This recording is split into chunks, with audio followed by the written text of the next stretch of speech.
India-operated Boeing jet near Ahmedabad.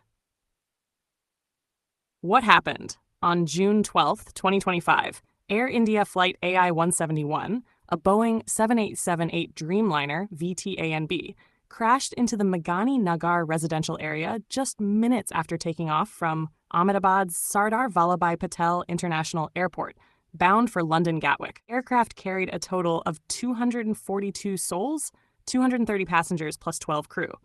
At least 204 fatalities have been confirmed, including victims both on board and on the ground, and there is one confirmed survivor, a British national seated in 11A, site turned search, 29 News, 20 aftermath.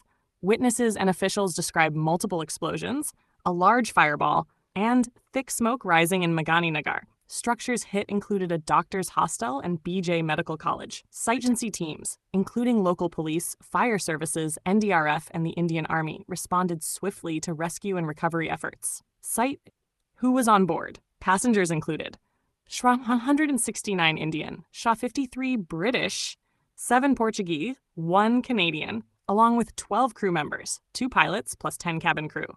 The flight was commanded by Captain Sumit Sabharwal, 8,200 plus flight hours, and First Officer Clive 10,100 hours, both experienced in the Boeing 787.